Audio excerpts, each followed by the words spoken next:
Você também é especialista numa língua em latim, né? Que é uma língua que está quase em extinção, o latim, né? Porque até os padres que usavam muito, usam muito pouco hoje, né? Hoje o latim ele é usado mais no cenário acadêmico, né? Dentro do contexto teológico, mais voltado para a Igreja Católica.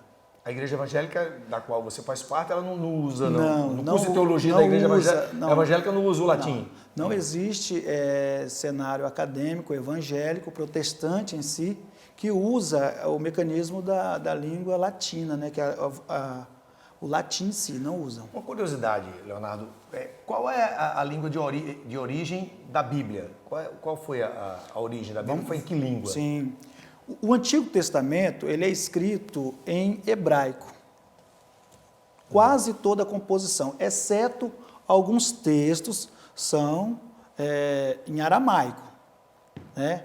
E aramaico é pouco texto, porque eles foram para o cativeiro babilônico e logo após o cativeiro babilônico eles aprenderam essa língua, né? Que seria o aramaico oriental e começaram a falar essa língua, e é aí que eles aprenderam o aramaico. O livro de Daniel, no capítulo 4, é todo em aramaico, mas o Antigo Testamento, vulgarmente a gente conhece como o Antigo Testamento em hebraico. E essa Bíblia aqui, ela é o Tanar. Tanar é um acróstico, Rossini. Vem de de Torá, Nevim e Ketuvim. Torá é os 5 primeiros livros da Bíblia. Nevim são os profetas. Ketuvim são os escritos, são livros que acompanham também o Antigo Testamento em hebraico, essa Bíblia aqui.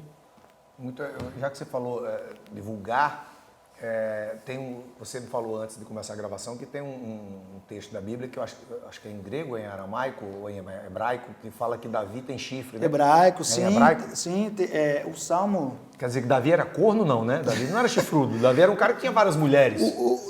O Salmo 132, ele fala que Davi, fala assim, querem ler Davi, né? Ler é uma preposição no hebraico, né? Querem significa chifre.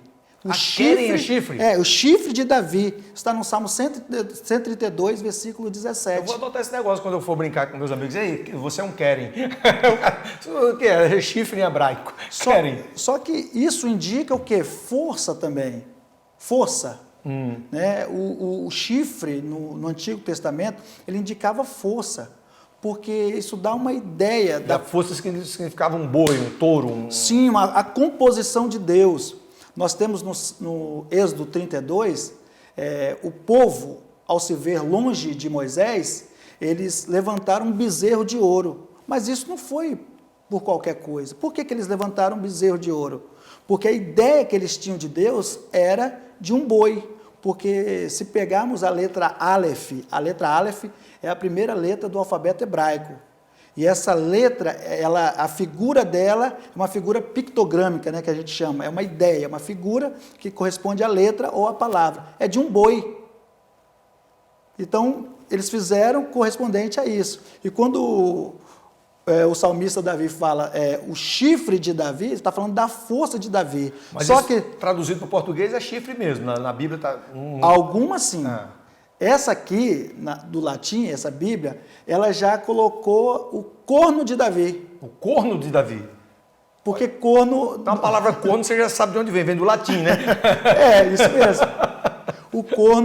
O corno, ele veio do latim, essa palavra é oriunda do latim, então ela corresponde a chifre, né?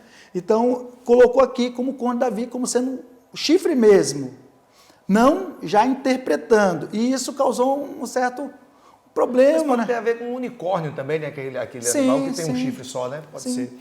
Vamos fazer o seguinte, vamos do bom humor com o Antônio dos Curos e logo em seguida a gente volta para continuar o papo aqui com Leonardo Andrade, professor de línguas semíticas. Muito bacana o papo e ele trouxe uma coisa bem interessante que você vai conhecer, são as escritas, escrito o nome de Deus em várias línguas e a gente vai saber como é daqui a pouquinho. Sai daí não. Legal, meu amigo, minha amiga do Riso, de volta no Bom de Papo e hoje o Bom de Papo, professor Leonardo Andrade, professor de línguas semíticas e professor de teologia, batendo um papo com a gente aqui.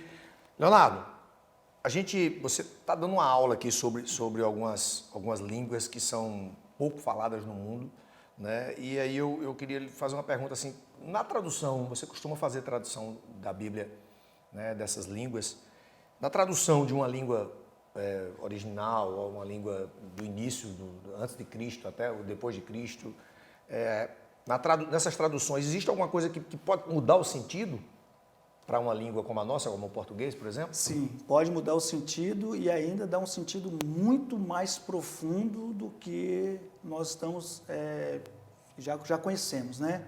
Um exemplo.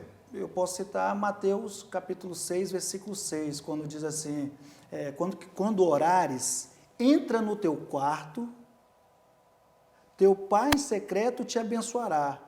Muitos, quando se deparam com esse texto, eles fazem o quê? Eles pegam e querem ficar em casa, não querem ir para a igreja, porque pensam que, está falando no quarto, então é só o quarto. Mas o sentido de quarto ali é diferente.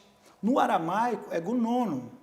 Gunono significa quarto, sim, mas também significa reino. E também é o lugar onde o casal tinha o primeiro momento de intimidade. Já no hebraico, o quarto, na cultura daquela época, o quarto não ficava embaixo, o quarto ficava em cima, na parte superior, e era chamado de aliá. A palavra aliá significa erguer, levantar ou subir. E ali, naquele quarto, é onde recebia pessoas especiais. Quando você queria receber pessoas especiais, você pegava, levava até o aliá. E lá também era onde acontecia o rupá. O que é o rupá? Era o momento de intimidade do casal. Acabava de casar, pegava, ia para o rupá. Quando o texto está dizendo assim, entra no teu quarto, ele está dizendo o quê? Para você se elevar. Porque você vai ter um encontro especial com uma pessoa especial, que é o nosso próprio Deus, né? Então é uma coisa natural, né? Mudar o sentido um pouco é natural. Né? Sim, sim. Para cada língua, para cada cultura, né? E e também às vezes ocorre de uma maneira diferente, né? Nós temos a forma cotidiana de conhecer o fruto, né? Agora deixa eu te perguntar, qual fruto que você imagina que seja o fruto do pecado? O fruto do pecado? Mas em relação a fruto mesmo? A maçã, né? A maçã. Por que a maçã? A maçã é por causa do latim.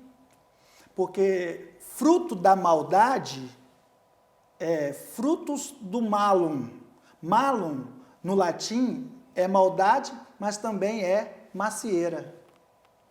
Aí alguns usaram isso para quê? Para usar como fruto da macieira. E por isso que alguns falam que a maçã é o fruto do pecado, mas isso aí é um fruto tão gostoso. É apenas um trocadilho, né? Mas não. E é um fruto tão gostoso, Sim. é tão maravilhoso. Eu queria que você mostrasse daqui a pouquinho para mim algumas coisas que você trouxe aqui em relação ao nome de Deus, né? Em algumas línguas, que eu vou pedir para você mostrar.